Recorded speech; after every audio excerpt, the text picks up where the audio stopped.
Coffee पीने का बहुत शौक़ है। अब तो ये होता है कि बाहर निकलें तो डिफ़रेंट कॉफ़ी के चेम्बर्स बने हुए होते हैं और चाय और कॉफ़ी से ज़्यादा अब तो कॉफ़ी बहुत इम्पॉर्टेंट लगती है। मुझे तो लगता है कि जो नई जनरेशन है जिसको हम जेन ज़ी बोलते हैं उसको कॉफ़ी समझ में आ रही होती है। इवन मेरे बच्चों को चाय समझ में नहीं आती, मुझे कॉफ़ी समझ में नहीं आती। तो हर एक की अपनी अपनी पसंद होती है, लेकिन जो लेटेस्ट ट्रेंड है, जो आजकल बहुत इन है, बहुत फ़ैशन में है, वो कॉफ़ी है। तो उसके कोई ना कोई बेनिफिट्स भी होंगे। मैं ये समझती हूँ कि हर चीज़ का अगर कोई फ़ायदा होता है तो कोई नुकसान भी होता है। लेकिन अब बाकायदा मुझे टीवी शोज़ में भी वो कहते हैं, तो कोई टॉपिक बता रहे होते हैं तो वो कहते हैं कि आज हम कॉफ़ी के बारे में बात करना चाहते हैं और आप आएँ हमारे प्रोग्राम में और कॉफ़ी के कोई ना कोई बेनिफिट्स बता दें। तो मुझे बड़ी हैरत होती है कि क्या इसके अब बेनिफिट्स हो सकते हैं। मतलब ये बात है ना कि भाई इसमें कैफ़ीन शामिल है और आपने इसको एतदाल पसंदी से इस्तेमाल करना है। मैं चूँकि बहुत बड़ा टी लवर हूँ तो मैंने कॉफ़ी लाइफ में हार्डली बहुत ही कम इस्तेमाल की है, लेकिन कॉफ़ी आजकल बहुत पसंद भी की जाती है। और इसके मॉडरेशन के बारे में मैं आपको बता दूँ कि 1 से 2 कप से ज़्यादा इसको पीना नहीं चाहिए। जो लोग इसको बहुत इस्तेमाल करते हैं, मेरे अपने घर में ये इस्तेमाल होती है, मैंने ये देखा है कि ये आपके एनर्जी लेवल्स को बेहतर करती है, आपके अलर्टनेस को बढ़ा देती है। ये इसका है एक फ़ायदा। और दूसरी एक और बात ये कि जब ये आपके ब्रेन को स्टिमुलेट कर रही होती है, इवन मेरे बच्चे जब इसको एग्ज़ाम्स में बढ़ा देते हैं, तो ये आपके फोकस को और आपकी कंसंट्रेशन को और इसको जब बेहतर करती है तो ये आपके अलर्टनेस को भी बेहतर करती है। तो इन अ वे ये इसका फ़ायदा है। प्लस ये है कि चूँकि मेटाबॉलिज़्म को भी ये थोड़ा सा बढ़ा रही होती है तो थोड़ा सा ये फ़ैट को भी बर्न कर देती है। तो the ones who are little weight conscious they can use this for fat burning. आपके मेटाबॉलिज्म को ऑफकोर्स ये थोड़ा सा बूस्ट कर रही है। और दूसरी बात ये है कि if you are into weight loss and if you are into exercise then still you can use this coffee. आपके स्टेमिना को बेहतर करेगी, एंड्योरेंस को, और आपके जो एनर्जी लेवल्स हैं उनको भी बहुत बेहतर करेगी। इसलिए आप ये देखिए कि जो एथलीट्स होते हैं and if you are into this exercise and all, आप उनको देखें, they have mugs of coffees, क्योंकि वो अपना मेटाबॉलिज्म भी बेहतर कर रहे होते हैं। जब वो जा रहे होते हैं अपने मिशन पे, उनका मिशन यही होता है एक्सरसाइज करना, so they have these mugs of coffee in their hands and while before just performing their activities. एक ये चीज़ होती है। इसके अंदर एंटीऑक्सीडेंट्स होते हैं, कॉफ़ी के अंदर एंटीऑक्सीडेंट्स होते हैं क्योंकि इसमें कैफ़ीन भी होती है, उसकी अच्छी एक सोर्स है, तो ये एक इसका है। और कई दफ़ा ये इन्फ्लेमेशन से भी जो है ये इसी वजह से कम करती है इन्फ्लेमेशन को। हार्ट और ब्रेन की हेल्थ के लिए अच्छी है। ये नहीं है कि मैं कोई यहाँ पे कोई एज अ ब्रांड एम्बेसडर काम कर रही हूँ और मैं कोई कॉफ़ी की प्रमोशन कर रही हूँ, जो बात है वो है। इस लिहाज से ये ब्रेन की प्रोटेक्शन के लिए भी काम करती है और आपके हार्ट को भी ये सपोर्ट कर लेती है। स्टडीज़ ये कह रही होती हैं कि रेगुलर अगर आप थोड़ा थोड़ा कॉफ़ी का इस्तेमाल कर रहे हैं तो ये अल्ज़ाइमर्स में और पार्किंसंस में ये अच्छे रिजल्ट्स लेके आती है। लिवर की हेल्थ के लिए भी ये अच्छी है। और जो नॉन अल्कोहलिक फैटी लिवर होता है ना, एक तो अल्कोहलिक फैटी लिवर है, लेकिन आजकल हमारे पास जो नॉन अल्कोहलिक फैटी लिवर हैं वो बेतहाशा आए हुए हैं। लोग उसके बारे में कोई फ़िक्र ही नहीं करते, मतलब अल्ट्रासाउंड ही नहीं कराते। क्योंकि मैं उनसे कहती हूँ कि आप एटलीस्ट अपना एक अल्ट्रासाउंड करवा लीजिए, शायद आपका फैटी लिवर हो, आपका वज़न बहुत ज़्यादा है।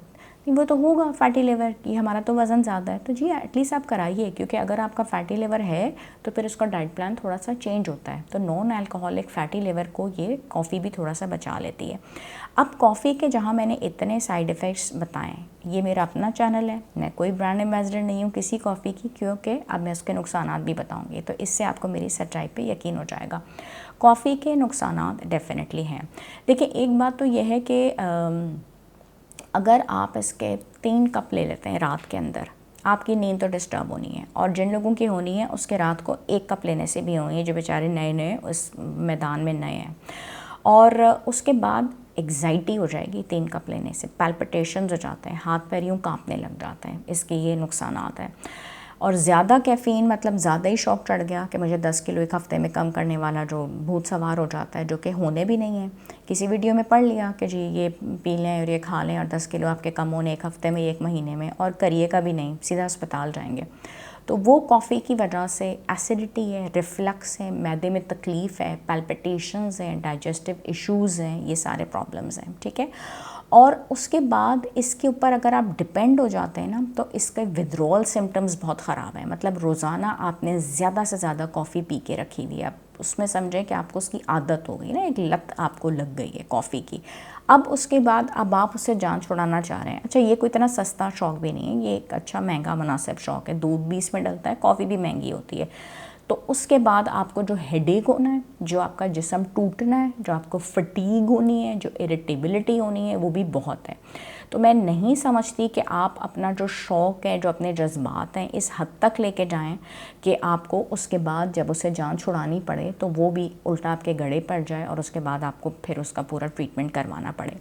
एंड थर्डली एंड फोर्थली, जो ख़वातीन कॉफ़ी का इस्तेमाल बहुत करती थी, फिर उसके बाद उनकी शादी हुई, फिर प्रेगनेंसी, तो ज़्यादा जो कैफ़ीन है उनके होने वाले बच्चों के लिए बिल्कुल भी सेफ़ नहीं है। उसके बाद जो होता है बच्चों को बहुत ख़तरा होता है इससे, बच्चों के वेट के ऊपर बहुत मसला है इससे, एबॉर्शंस के भी रिस्क हैं। So would not recommend this for pregnant women at all. और वही वाली बात है कि जब विड्रॉल होता है तो फिर माँ के भी सर में दर्द और एग्जाइटी और मिजाज में चिड़चिड़ापन और जी हमारी बहू बहुत बदतमीज़ है and all that stuff.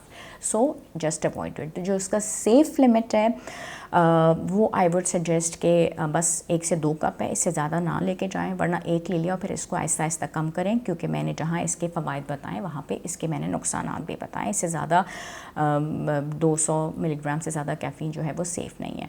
And diabetes है, आपका ब्लड प्रेशर ऑलरेडी ज़्यादा है, ठीक है, डायबिटीज़ हो गया, आपका ब्लड प्रेशर ऑलरेडी ज़्यादा है, प्रेगनेंसी है, आपको एग्जाइटी की प्रॉब्लम्स हैं और आप ये समझते हैं कि आपकी परेशानियाँ कैफ़ीन और कॉफ़ी दूर करेगी, ऐसा नहीं होगा। मतलब ये है कि कैफ़ीन आपने कॉफ़ी मॉडरेशन में इस्तेमाल करनी है, और अगर इसको आप इस्तेमाल करें, ये एक डायूरेटिक है, आपके जिस्म से पानी भी खींच के निकालेगी, तो इसके साथ साथ 2 से 3 कप आपने पानी के भी पीने हैं, ठीक है। और इसमें आपने कोशिश ये करनी है कि दिन का टाइम ही बेस्ट है। बहुत हो गया तो शाम का टाइम आप फ्रेंड्स के साथ जा रहे हैं तो आपने वो कर लिया, रात के टाइम ना लें, आपकी ऑफकोर्स नींद जो है वो डिस्टर्ब हो जाएगी। ये सारे जितने पॉइंट्स हैं वो ये हैं। हाँ, इसकी जो फ़ायदे हैं वो हैं कि जो इसको आपको ये अलर्ट रखती है, आपकी परफॉर्मेंस को बहुत अच्छा करती है, एंटीऑक्सीडेंट्स में ये रिच है, वेट मैनेजमेंट में भी अच्छी है, हार्ट के लिए भी अच्छी है और दिमाग के लिए भी अच्छी है। तो ऑफ कोर्स जब आपके लिए थोड़ा वेट वगैरह आपका कम करेंगी तो आपके शुगर लेवल्स वगैरह बेहतर होंगे।